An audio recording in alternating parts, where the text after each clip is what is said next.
Hello दोस्तों, कैसे हैं आप लोग। आज के टॉपिक में हम डिस्कस करने वाले हैं स्टेम सेल की इंट्रोडक्शन को थोड़ा और डिटेल में डिस्कस करेंगे। मैंने पिछले वीडियो में इसके कुछ इंट्रोडक्टरी जो पॉइंट्स हैं वो डिस्कस किए थे, और इस वीडियो में आप देख रहे हैं यहाँ पे हम थोड़ा सा और डिटेल में जाके एम्ब्रियोनिक स्टेम सेल्स के बारे में जानने की कोशिश करेंगे। किस तरह से जो लैब में ये ग्रो की जाती हैं उसके बारे में, उस टेक्नोलॉजी के बारे में हम बातें करेंगे। और साथ ही साथ स्टेम सेल रिसर्च जो होती है उसके मेडिकल अपॉर्चुनिटीज़ क्या हैं और उसके जो एथिकल या सोशल इश्यूज जो रहते हैं वो क्या रहते हैं। तो उम्मीद करूंगा जो है इस वीडियो से आपको थोड़ी बहुत इन्फॉर्मेशन मिलेगी स्टेम सेल्स से रिलेटेड, और अगर आप डिटेल में और जानना चाहते हैं तो आप इसके बारे में पढ़ सकते हैं, और मैं इन फ्यूचर भी वीडियो बनाने की कोशिश करूंगा जो कि आपको और डिटेल्ड इन्फॉर्मेशन प्रोवाइड करेंगे। उम्मीद करूंगा आपको ये वीडियो अच्छा लगेगा। अगर वीडियो अच्छा लगता है तो प्लीज़ चैनल को सब्सक्राइब करें और वीडियो को लाइक ज़रूर करें। तो चलिए वीडियो शुरू करते हैं। पिछले वीडियो में हम स्टेम सेल के बारे में डिस्कस कर चुके हैं, उसकी एक इंट्रोडक्शन के बारे में, उसका एक ब्रीफ इंट्रोडक्शन मैंने आपको दिया था, और इसी वीडियो में हम वो इंट्रोडक्शन जो है वो कंटिन्यू रखेंगे। तो स्टेम सेल के बारे में हमने जाना, हमने कोशिश की कि स्टेम सेल क्या होती है, और अब मैं आपको बताना चाहता हूँ कि जो ultimate stem cell of human body और मैमल्स की बात करें हम, तो एग जो होता है, फीमेल एग जो है वो अल्टीमेट स्टेम सेल है। क्यों?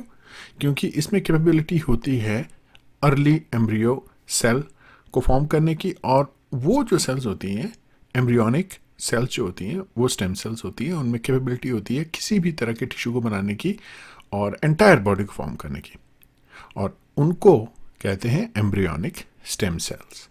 इन शॉर्ट ESC मैं यहाँ पे लिख रहा हूँ। अब ESC क्या होती हैं?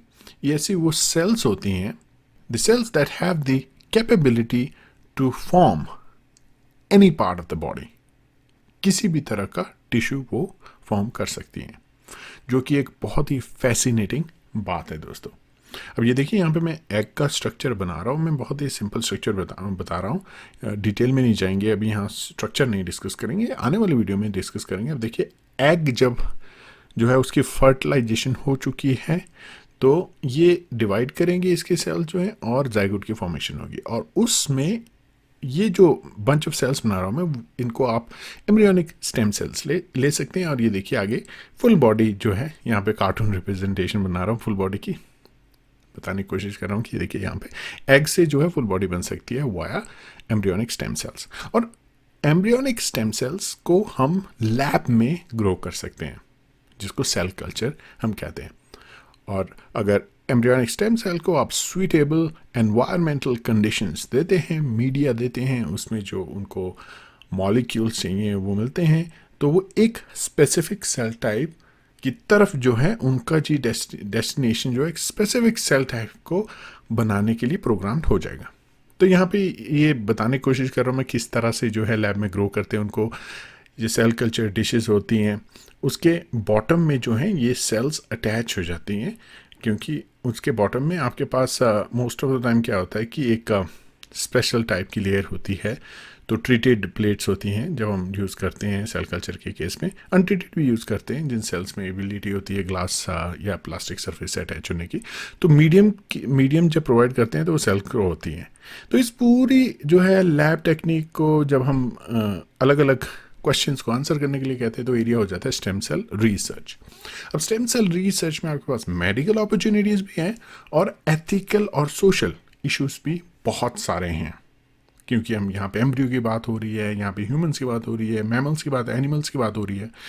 अब मेडिकल अपॉर्चुनिटीज़ की बात करूँ मैं, तो स्टेम सेल रिसर्च की वजह से ही इन विट्रो फर्टिलाइजेशन को जो है वो अप्रूव्ड हो चुकी है आज की डेट में, और बहुत सारे लोग जो हैं जो जिनके बच्चे नहीं होते थे वो जो है इन विट्रो फर्टिलाइजेशन की वजह से उनको ये बेनिफिट मिल रहा है।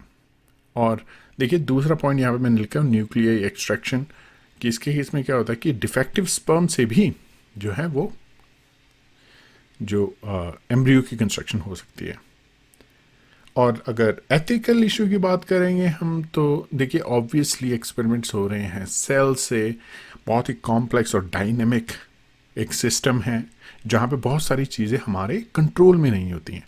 जब हम दूसरी रिसर्च की बात करते हैं, टेक्नोलॉजी में रिसर्च की बात करते हैं, तो वहाँ हमें पता होता है और बहुत सारी चीज़ें हमें पता है हमारे कंट्रोल में हैं, तो उसको जो है ईजीली हम उसका फेथ डिसाइड कर सकते हैं कि इसमें आगे क्या होगा, या उसको इजीली डिस्ट्रॉय किया जा सकता है। लेकिन बायोलॉजिकल सिस्टम में क्या होता है, बहुत डायनेमिक प्रोसेसेस होती हैं और बहुत सारी प्रोसेसेस अभी तक हमें पता नहीं है, बियॉन्ड आर कंट्रोल है।